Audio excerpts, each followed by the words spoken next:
Matindi at nakakatakot na paghihiganti ng Israel sa Iran.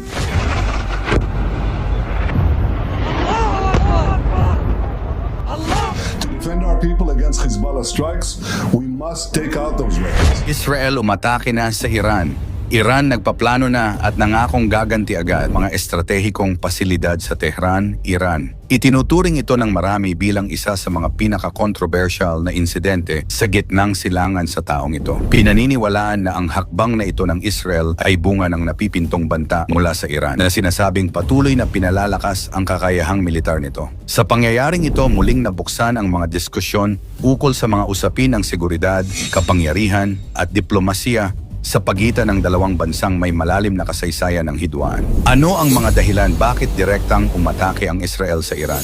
Ito na ba ang direktang digmaang Israel at Iran? Yan ang ating aalamin.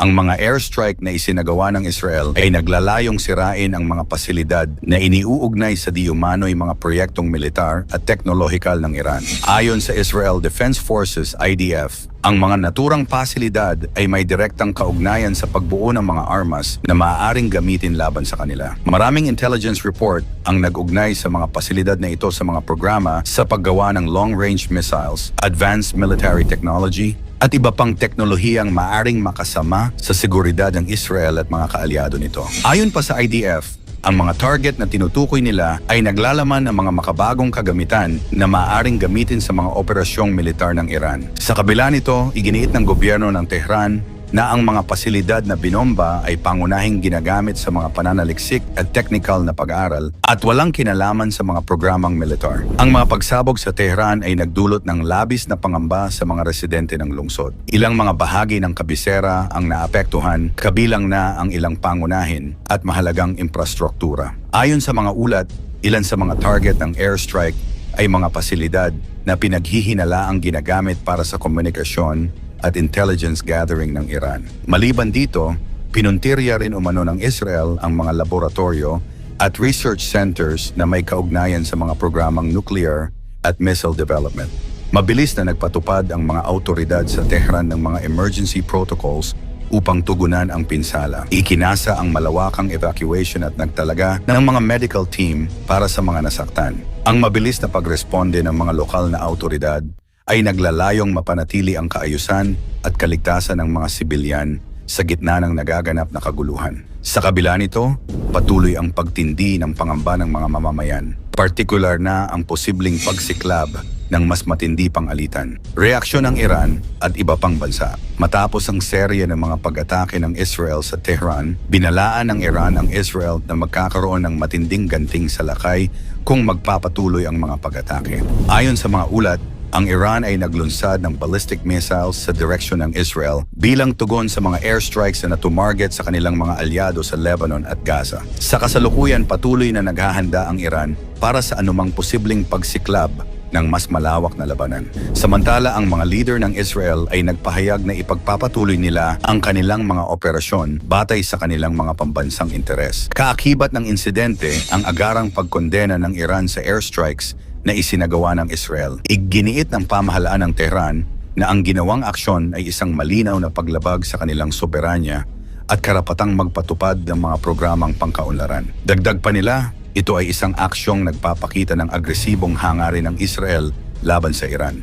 Hindi naman naging tahimik ang pandaigdigang komunidad hinggil sa insidente. Miyembro ng European Union na nagbabala sa posibleng paglala ng tensyon sa rehiyon. Nanawagan sila sa magkabilang panig na maghinay-hinay at itaguyod ang diplomatikong solusyon upang maiwasan ang mas malawak na kaguluhan. Ang United Nations ay naglabas din ng pahayag kung saan ipinahayag ang kanilang matinding pagkabahala sa maaaring epekto ng mga airstrike sa mga sibilyan at kaligtasan ng mga mamamayan. Hinihikayat ng UN ang magkabilang panig na makipagdialogo upang maresolba ang mga isyu ng hindi humahantong sa labis na karahasan. Mga dahilan at pananaw ng Israel. Ayon sa Israel, ang kanilang isinagawang airstrikes ay isang preemptive strike upang tiyakin ang seguridad ng kanilang bansa. Matagal nang nagpahayag ng pag-aalala ang Israel sa di umano'y plano ng Iran na magpalakas ng kanilang kakayahang militar, particular na ang mga programa sa paggawa ng nuclear weapons at long-range missiles. Sa kanilang pananaw, ang patuloy na pagunlad ng Iran sa larangan ng teknolohiya at militar ay isang direktang banta sa kapayapaan at seguridad ng Israel.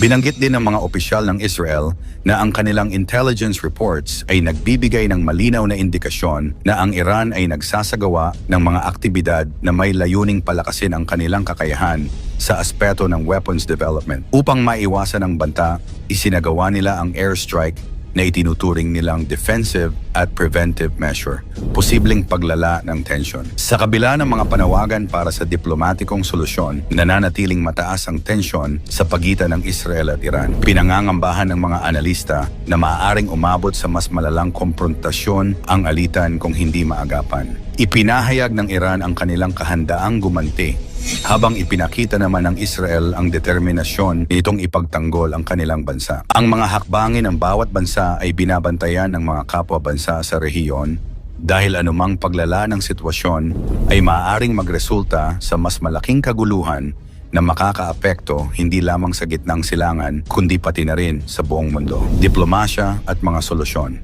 Hinihikayat ng mga leader ang parehong Israel at Iran na iwasan ang karagdagang hakbang na magdudulot ng karahasan at mas matinding kaguluhan. Ipinapakita ng insidente ang patuloy na pangangailangan ng matatag na diplomasya sa rehiyon. Ang mga institusyon tulad ng United Nations ay patuloy na nananawagan sa mga bansang sangkot na sundin ang mga umiiral na kasunduan at patakaran sa international na batas, particular na ang mga kaugnay sa proteksyon ng mga sibilyan. Ang airstrikes ng Israel laban sa mga pasilidad sa Tehran ay nagdala ng muling tensyon sa pagitan ng dalawang bansang may mahabang kasaysayan ng hidwaan. Sa kabila ng mga batikos, naninindigan ang Israel na ang kanilang hakbang ay isang pangdepensa at preventive measure upang tiyakin ang kaligtasan ng kanilang bansa.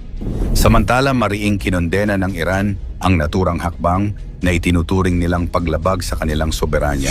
Ang patuloy na tensyon sa pagitan ng Israel at Iran ay nagpapakita ng napakakomplikadong politika sa rehiyon ng gitnang silangan. Ipinapakita rin nito ang pangangailangan para sa diplomatikong solusyon upang maiwasan ang mas malawak na kaguluhan.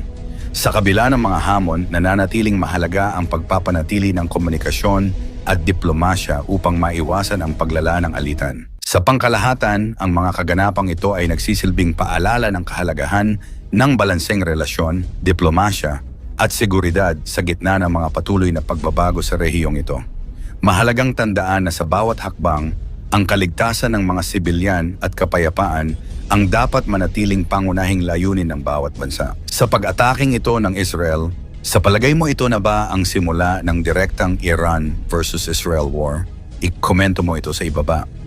Huwag kalimutang mag-like and share. Maraming salamat at God bless.